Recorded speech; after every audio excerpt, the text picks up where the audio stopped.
Data ekonomi makro yang menjadi perhatian investor hari ini adalah soal survei konsumen Bank Indonesia pada Agustus 2023. Survei Bank Indonesia menyebut mengindikasikan keyakinan konsumen terhadap kondisi ekonomi meningkat dibanding dengan bulan sebelumnya. Merahnya ISG pada akhir perdagangan Jumat lalu juga terjadi beriringan dengan turunnya bursa Asia Pasifik di tengah kembali merananya mayoritas bursa saham Amerika Serikat karena ambruknya saham-saham teknologi akibat kebijakan pembatasan Tiongkok sebagai upaya balas dendam Tiongkok terhadap Amerika Serikat. Dan untuk membahasnya sudah bergabung melalui sambungan virtual praktisi pasar modal Hans Kueh. Selamat pagi Pak Hans. Ya, selamat pagi Pak. Iya, ini sepertinya faktor eksternal masih menjadi sentimen yang akan membayangi perdagangan bursa sepanjang hari ini, bahkan mungkin minggu ini ya Pak ya. Kalau bicara mengenai pasar masih menunggu perilisan data neraca perdagangan, kemudian juga ekspor impor di bulan Agustus. Tapi yang menarik adalah kalau kita bicara Asia Pasifik nih, Tiongkok, kemudian PDB Jepang juga merupakan salah satu sentimen yang tidak bisa dianggap remeh. Dan Amerika Serikat sendiri sama-sama teknologi berguguran ketika kebijakan daripada Tiongkok untuk melarang penggunaan iPhone ya Pak ya, itu berpengaruh terhadap emiten ini. Bagaimana Anda melihatnya Pak secara global dulu Pak?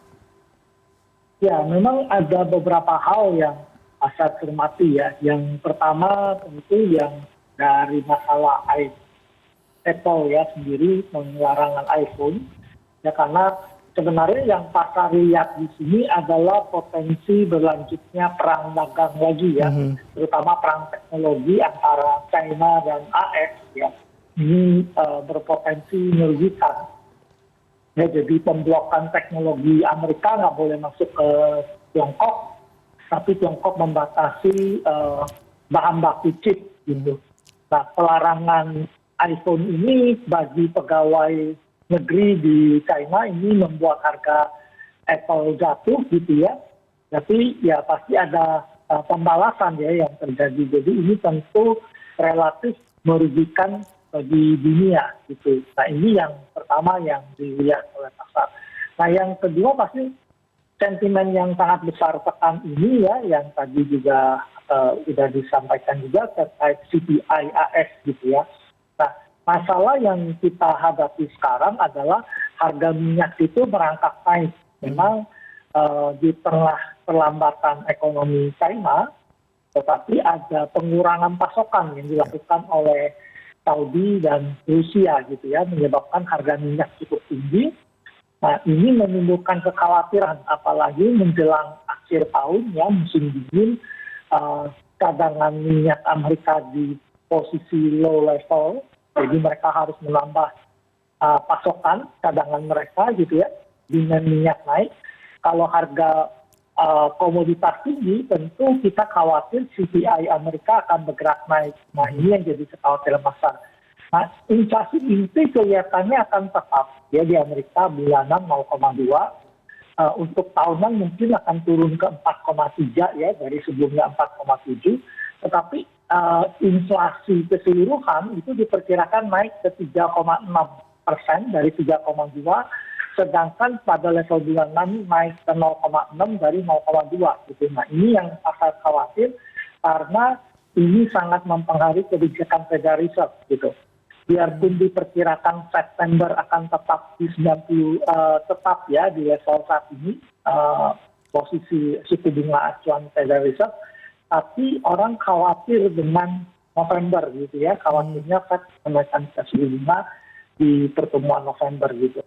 Nah itu beberapa hal yang diperhatikan oleh pasar ya. Kalau dalam negeri tadi ya indeks keyakinan konsumen tinggi. Biasanya kalau indeks keyakinan konsumen di Indonesia tinggi, ini kan konsumen optimis. Berarti belanja saat ini dan belanja ke depan itu cukup baik gitu ya, karena mereka punya keyakinan ekonomi yang baik gitu.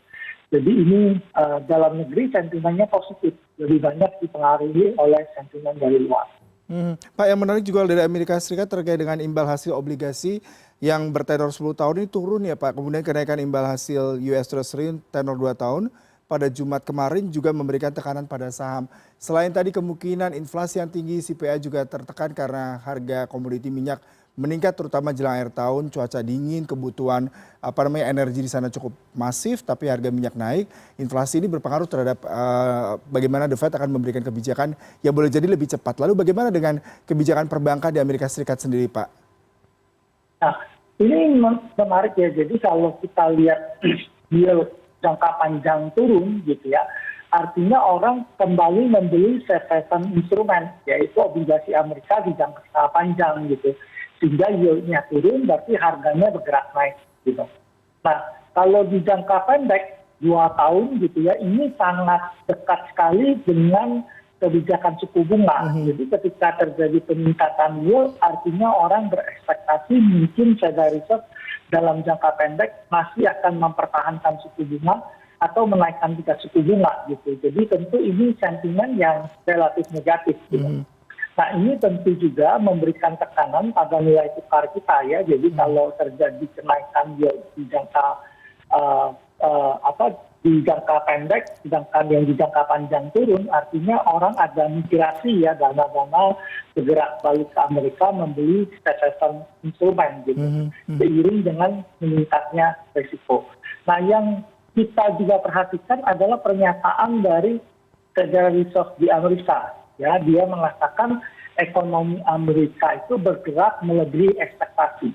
Tetapi pertumbuhan yang melebihi ekspektasi ini karena orang memakai tabungan selama periode pandemi untuk melakukan belanja gitu. Jadi mereka belanja terutama liburan gitu ya dengan uang tabungan.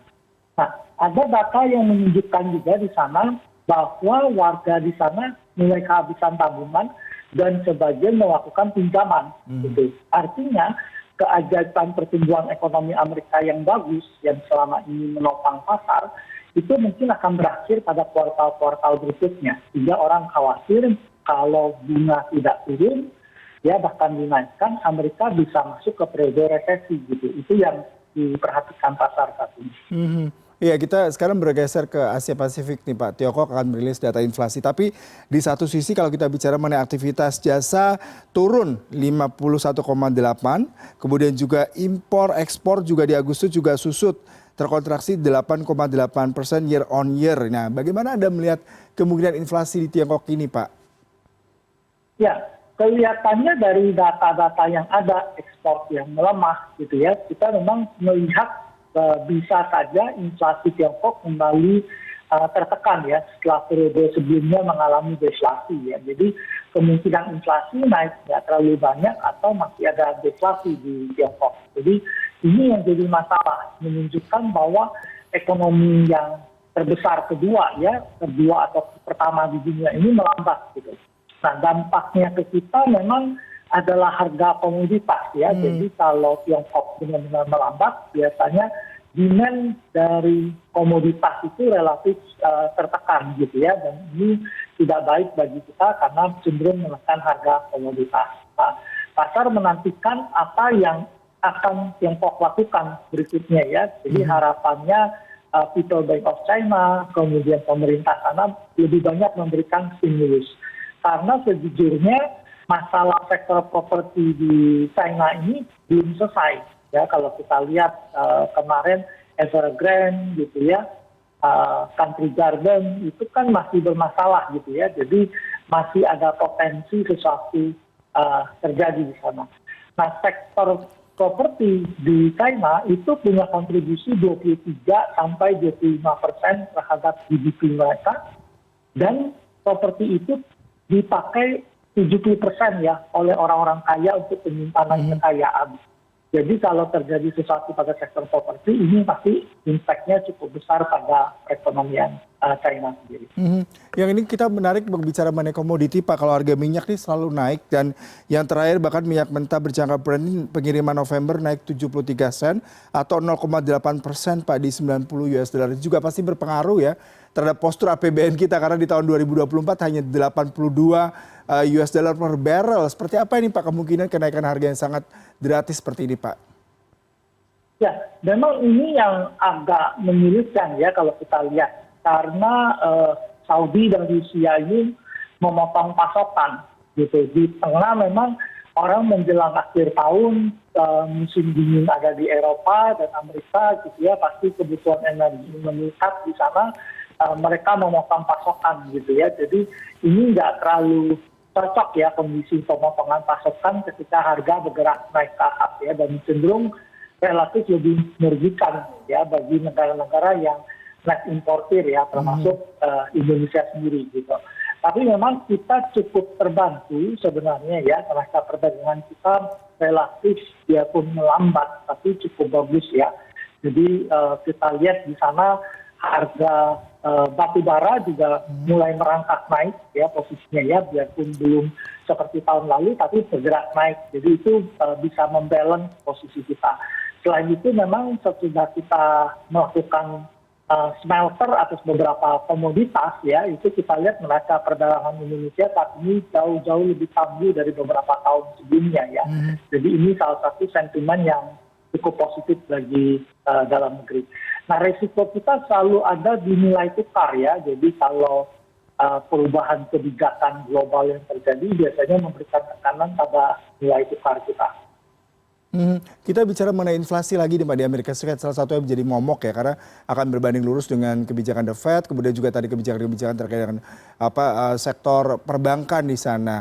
Nah, bagaimana proyeksinya? Kalau di bulan Juli kemarin kan 3,4%, apakah akan kembali naik di atas itu Pak? Karena memang kemungkinan tadi beberapa data di Amerika Serikat CPI, kemudian juga beberapa komoditi naik, apakah itu juga menjadi sinyal negatif terkait dengan inflasi di Amerika Serikat ke depannya Pak? Ya. Jadi kalau kita lihat pelan-pelan kelihatannya inflasi inti itu mulai turun posisinya ya. Biarpun indeks harga pengeluaran konsumsi pribadi AS itu relatif masih lumayan tinggi gitu ya. Ini inflasi inti dan harga pengeluaran konsumsi pribadi ini menjadi dua indikator utama yang diperhatikan Federal Reserve dalam membuat kebijakan. Nah, tetapi memang kelihatannya CPI ya, inflasi secara total kelihatannya mulai naik kembali ya. Prediksi di pasar menunjukkan ekspektasi di 3,6 ya, sebelumnya 3,2, sebelumnya lagi 3% gitu ya. Jadi terjadi mulai gradually kenaikan ya inflasi total Amerika gitu ya. Dan di level bulanan diperkirakan juga naik ke 0,6 dari sebelumnya 0,2. Ini memang tidak terlepas dari perkiraan bahwa harga komoditas mulai bergerak naik kembali dan memberikan tekanan gitu. Nah, kelihatannya Federal Reserve mungkin September udah terlalu dekat. Kelihatannya dia akan stay suku bunga. Tapi kalau inflasi nggak turun, peluang November ada satu kenaikan. Nah, kenaikan November ini kalau saya lihat belum diantisipasi pasar ya. Jadi kalau seandainya Fed menyatakan kelihatannya November bisa naik, kita khawatir memang targetnya bisa tertekan atau terjadi koreksi. Pak, terkait dengan rekomendasi saham, kalau yang menarik kalau kita lihat harga komoditas, kemudian juga pembatasan teknologi Amerika Serikat, isu sentimen Asia Pasifik, pertumbuhan ekonomi di Tiongkok itu berpengaruh tidak sebegitu signifikan terhadap pergerakan IHSG pada hari ini, dan saham-saham apa saja Pak terkontraksi ataupun yang harus kita bisa kolek ataupun kita bisa rilis pada hari ini Pak? Ya, memang kalau kita lihat masalah kita di September itu biasanya marketnya kehilangan momentum gitu ya. Jadi laporan tengah tahun biasanya di Agustus sudah berakhir. Jadi September ini nggak punya banyak trigger. Laporan kuartal 3 baru keluar di Oktober gitu ya. Sehingga memang biasanya September ini market lebih cenderung terkoreksi, tertekan turun gitu ya. Jadi ini bisa kita pakai untuk melakukan akumulasi beli ya di bulan September ini. Nah, saham yang kita rekomendasikan seperti ACES ya, ini bisa kita beli di 715 sampai 730, cut loss di bawah 700, target kita 760 sampai 775. Yang kedua ASRI ya, kita bisa beli di 176 sampai 184. Ini sektor properti ya, cut loss di bawah 172, target kita 191 sampai 195. Kemudian BRIS ya, ini memang terkoreksi juga. Kita bisa akumulasi beli di 1630 sampai 1660, 1630 sampai 1660 ya. Cut loss di bawah 1590, target kita 1720 sampai 1765. Kemudian PPIA juga terkoreksi ya dalam tren naik. Kita akumulasi beli di 1995 sampai 2040. cut loss di bawah 1950, target kita 2125 sampai 2200. Kemudian KLDF juga dalam tren yang turun ya, berpotensi rebound di jangka pendek.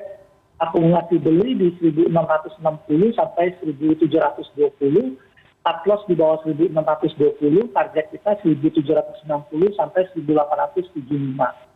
Kemudian Mayora juga akumulasi beli ya, perusahaan konsumer ya, 2390 sampai 2550. Cut loss di bawah 2340, target kita 2660 sampai 2730. Yang terakhir SMRA ya, ini properti beli di 595 sampai 640, cut loss di bawah 580, target kita 660 sampai 695. Baik Pak Hans, terima kasih sekali buat perbincangannya pagi hari ini Pak. Semoga pasar tidak terlalu reaktif ya terhadap kondisi sentimen global terutama dari Asia Pasifik dan juga Amerika dan bisa terkonsolidasi cukup baik pada hari ini. Terima kasih untuk perbincangannya Pak, selamat pagi, salam sehat selalu. Ya, terima kasih Pak, selamat pagi.